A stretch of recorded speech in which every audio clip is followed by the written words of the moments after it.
Hey there, I'm Lindsay Dreyer, and this is the Happy Agent Co. podcast, the real estate podcast for real estate agents and team leads who want to build a business that actually feels good. I've been in real estate for over 20 years, and I created this show because I was tired of the same old one-size-fits-all advice.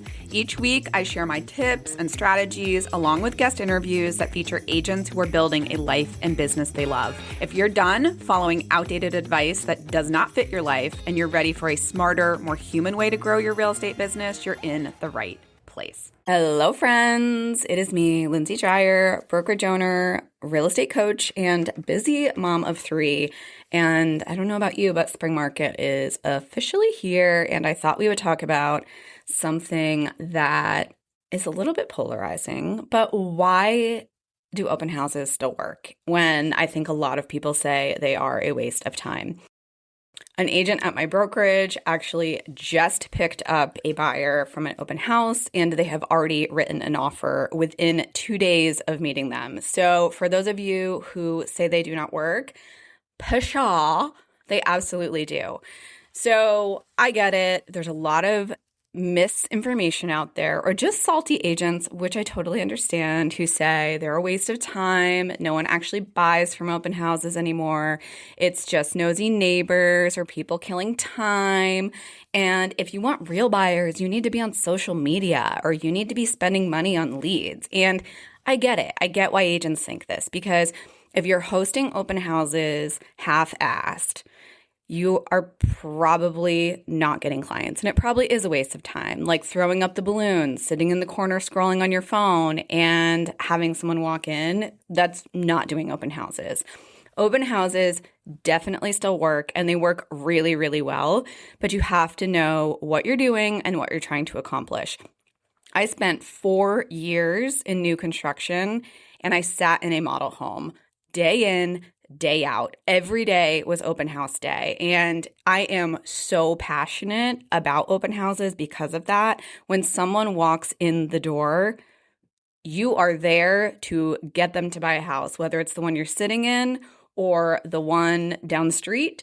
But that is a lead. They walked in there for a reason typically, even if it's a neighbor, even if it is a curious renter, like you can always build a relationship with a person who walks through the door of an open house. So today I'm going to tell you exactly why open houses still work, what you are doing wrong, if they're not working for you, and how to turn a Saturday or Sunday afternoon into a pipeline of qualified buyers or sellers. So let's start with the obvious question. If open houses work so well, why do so many agents say that they don't? And I think that it is 3 things. The first is they're measuring the wrong thing. Second is they're doing them wrong. Sorry, guys.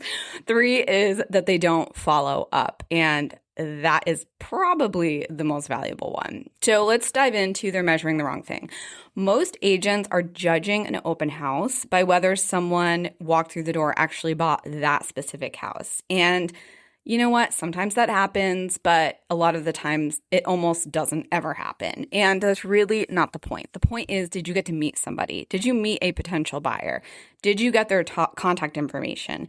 Did you get to build a relationship with them? Because those buyers are probably going to buy something eventually. And if you didn't follow up, that is on you. If you did follow up, it's probably going to be with you. Number 2, that you're doing them wrong. You're not asking the right questions. You're not qualifying the buyers. You're not collecting contact information in a way that feels natural. And you're basically just like not working them correctly. So you're like, oh, it's not working. It's a total waste of time. And it's really not. Like, I know so many agents who have closed deals from open houses, and if you are not closing deals from open houses, you are doing them wrong in one way or another. And it could just be a really small tweak that you need to make. And we'll talk about in this episode those tweaks you can make. The last reason is that they don't follow up. And to me, this is the biggest one. You can meet 15 people at an open house, but if you don't follow up with them in 24, 48 hours, it doesn't matter that you met them. They're probably going to work with somebody else, or they're going to work with whoever they built the relationship with.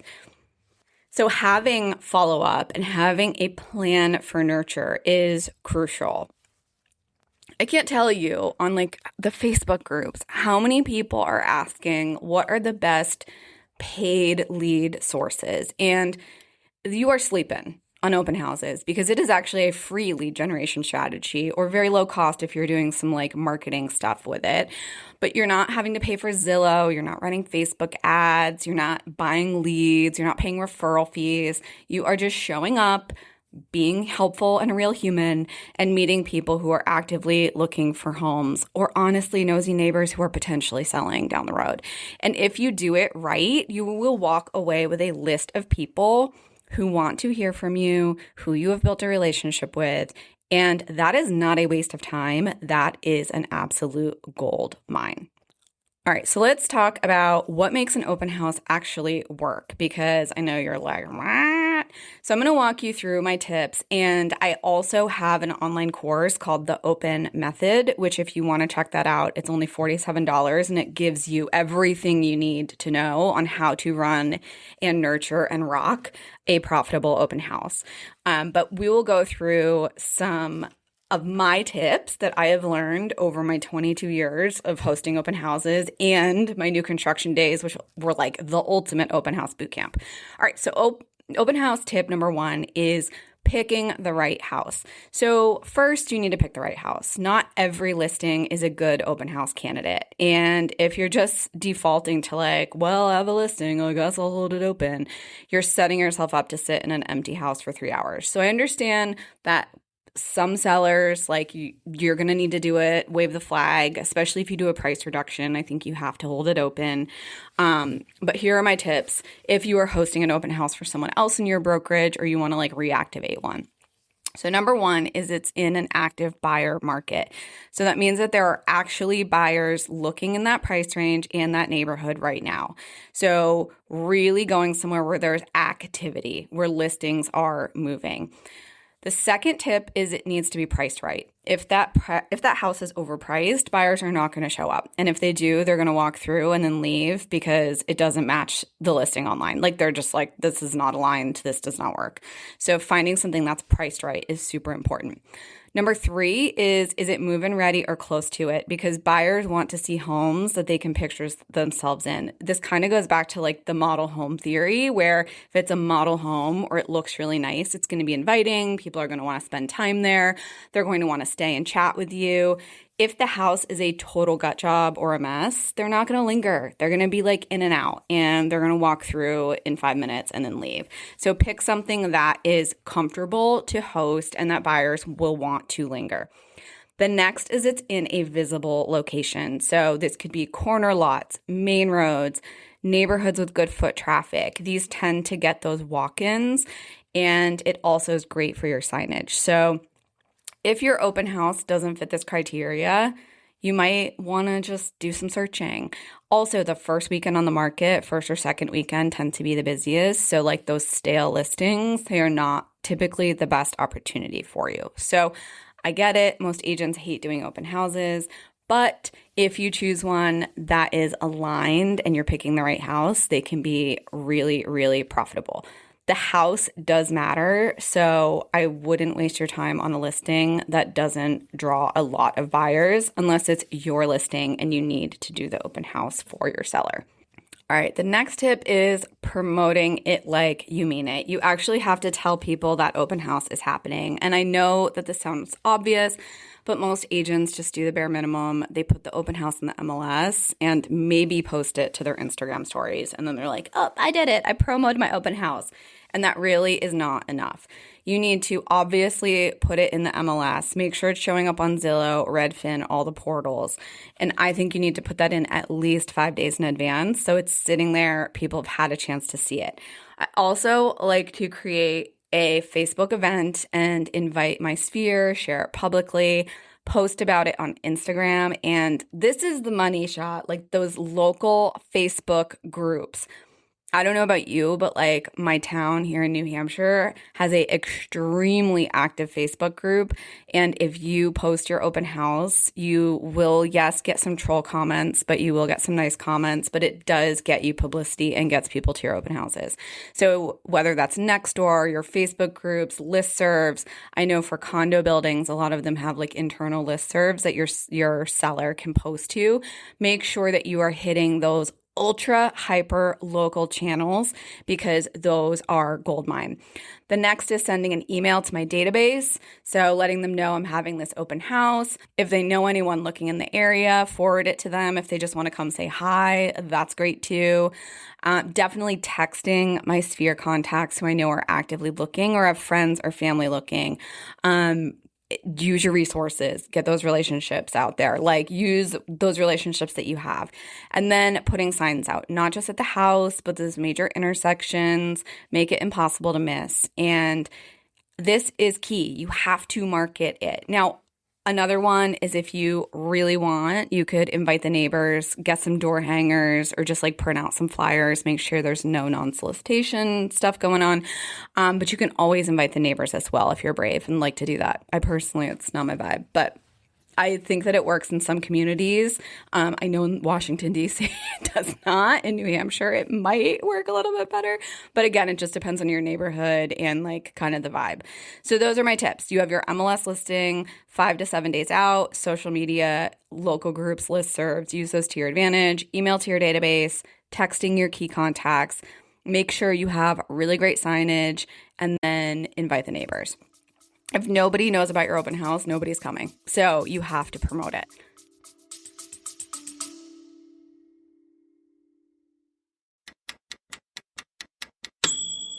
If you're listening to this and thinking, I wish someone would just help me figure this out, that is literally what I do. I offer one-on-one coaching for agents, team leads, and brokerage owners who want a business that actually fits their life. No trendy tactics, no burnout, just clarity, systems, and support. Book your free discovery call at happyagent.co/coaching. Also, link is in the show notes. Now, back to the episode. Tip number 3 is run it like a professional, not a hostage situation.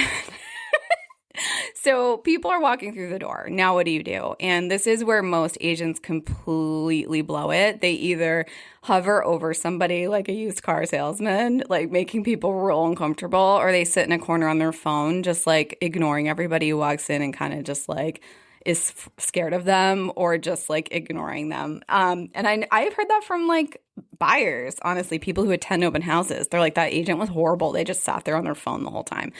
And we all know, I think instinctively, that none of those strategies work. So I know when I was at a model home, I would walk up to someone confidently and greet them warmly, not aggressively, just really friendly. Like, hey, welcome, I'm Lindsay, what's your name? And then get their name.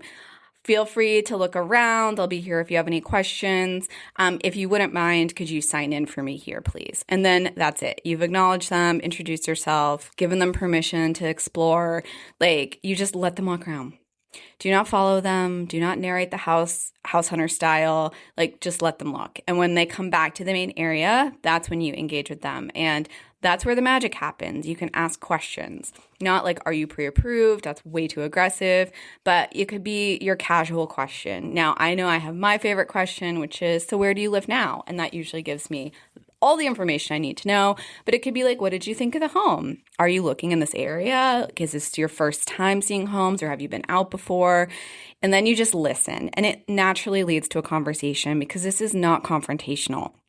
The goal is to build a relationship with people and really prove to this person that you're friendly, you care about them, and that you're knowledgeable about the area. And so that's what you're trying to do in this conversation, is just build that relationship. And their answers, listen, because they're going to give you information about what they're looking for and how you can help them. And you can then figure out what that natural next step is. So it is really easy. That's what you're trying to do here with this conversation is build a relationship and then look for ways to deliver value. What is a natural next step that would position you as someone who's helpful and also someone that they would want to work with? So engage, do not sell, ask questions, listen, qualify without judgment, and then deliver value. Now, number 4, we kind of already touched on it, but you have to collect contact information without being weird about it. And I think this is where a lot of agents get weird about asking for contact information. They either don't ask at all, which is, I think, totally ridiculous, and the buyer walks out, they never hear from them again, or they shove the clipboard in their face the second they walk in, they're like, sign in, and then the buyer feels ambushed. And neither of those work. I chatted about in the previous step, what I do is it's like a friendly greeting. I let them know, like welcome them, and then I just casually ask them to sign in. I will tell you 95% of the time, most people know the drill and they are going to sign in. If you know that it's going to be a busy open house, do not let the sign in become a bottleneck. I will have 4 clipboards with sign-in sheets, and my special sign-in sheet actually has items of value, and you get that if you get the open course. Quick plug for the open method. happyagent.co/the open method. You'll get my template, but you want to have items of value. So like they're like, oh, this is actually really helpful. So I would say 5% of people maybe don't sign in, but I think that we just think people don't want to. And honestly, I really haven't had an issue and then if someone does say something, I'm like, look, if you had people walking through your home, would you not want a record of who's been through? And most people really understand. All right, we've got their contact information. Now, following up immediately, this is where agents either win or lose. So open house is over. You met 12 people. You got contact information for 11 of them, and 4 of them seemed really serious. You had really good conversations. So now what? This is where 90% of agents drop the ball. They wait. They think, oh, I'll reach out in a few days, or they add them to their CRM and set a reminder for next week. You need to follow up within 24 hours. And this is so crucial because here's what happened. The buyer you met on Sunday, they went to more open houses, and whoever follows up first and built that relationship is probably going to be the person that they go to for real estate assistance. So whether that's Sunday night or Monday morning, or depending on when you held that open, I am going to send a personalized text and email to everyone that I met, which is basically, it was great meeting you at the open house yesterday. Based on what you mentioned, I think you would love this property, this other property. If you're curious about seeing it, let me know. Or, hey, it was great chatting with you. Would you like to grab coffee? I'd love to get to know what you're looking for. Like whatever the logical next step is, and that's what I'm big on, is like it needs to fit their situation. So whether they needed to get pre-approved, or maybe they were still shopping about neighborhoods, maybe they weren't looking to move for a year. Whatever you feel like the next logical step is, that's what you are going to help them with. It is personal, it is specific, and you reference the conversation that you had. That is another reason why I love paper sign-ins for an individual person. So I have like one sheet for each person. It's because I like to write notes on the back. I put like, they have a dog named Spike. They have 2 children. They live in Bloomingdale right now. So I then can follow up with them. And I have had open houses of like 50 people through. And I have specific notes on the back that I can reference when I'm following up with those people.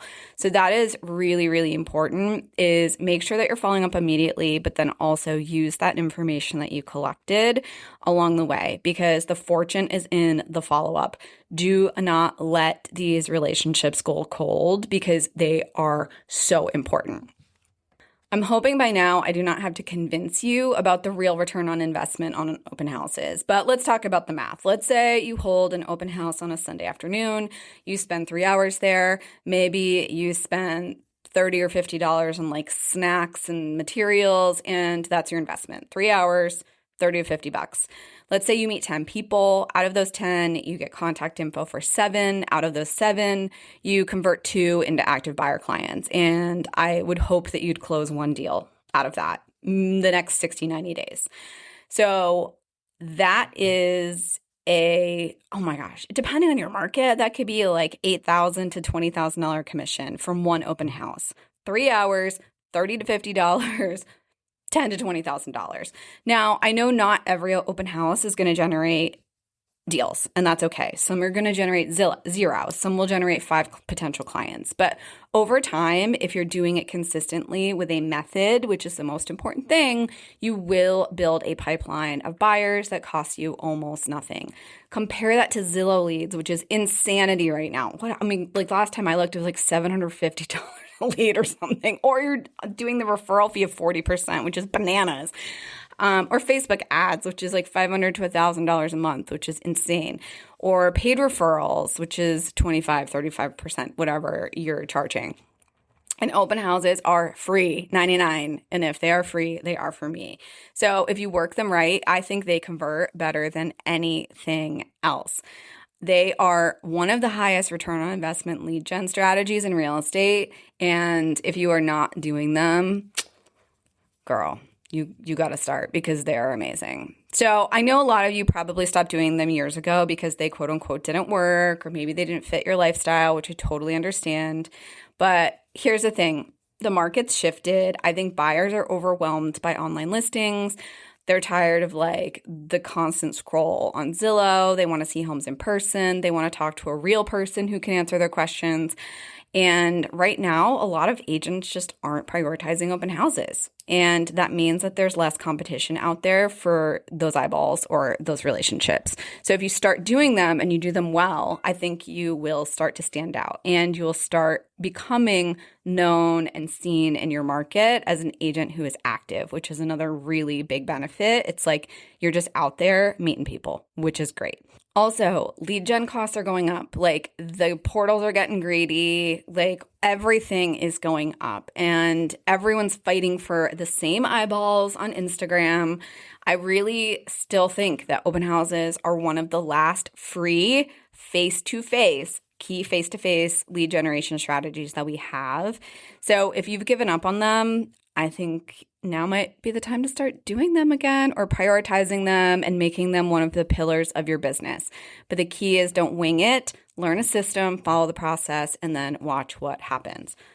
All right, small plug. So if you're listening to this and you're thinking, Lindsay, I'm sold, I want to start doing open houses, which I hope you are, but I need more than just this episode. I need the full playbook. That is exactly why I created the Open Method course. It is a step-by-step training that gives you clear, repeatable systems, same one I developed over years and years to run open houses that work for your business. And it's built around 4 things: organizing, promoting, engaging, and nurturing. And that's open, O-P-E-N, clever, right? Organize, promote, engage, nurture. And at the end of the course, you have your system that you can run over and over again. You also get some bonuses, which let me tell you about because they're good. You get the Buzz Builder Blueprint, the Open House Survival Kit Checklist, which is exactly what I have in my Open House Survival Kit. 6-figure sign-in sheet, which is the sign-in sheet that I was talking about earlier. You get the ChatGPT Super Prompt, and then a Host for You email script, which is the email you can send to agents at your brokerage asking them to hold their listing open. And that works. It's like you have to pitch yourself because that is important. So it's everything you need. It's done for you. It's ready to use. Again, you can grab it at happyagent.co/theopenmethod. Before we wrap, I want to leave you with this. Open houses aren't just about generating leads. They are about building relationships, because when you meet someone face to face in a home, having a real conversation about what they're looking for, you're not just another agent that they found online. You are a real person. You are someone that they've met, they've exchanged energy with, someone that they hopefully trust because of the relationship that you built with them at that open house. And in a world where everything is digital, where everyone's hiding behind their screens and algorithms and automated follow-ups, I really feel like this analog human connection matters more than ever. So yes, open houses work, and they work because you show up with intention, because you're present, and because you give a shit enough to ask good questions and follow up and actually help people, that's what makes you different. And that's what turns an open house into a business building tool. So I hope that this episode convinced you to get out there and start holding some open houses now that it's spring market. It's nice out. People are out and about. They're, taking their walks again. We're not in hibernation anymore. If this convinced you to start doing open houses again, please forward this on to a friend who maybe needs to hear it or someone on your team. And until next time, stay happy.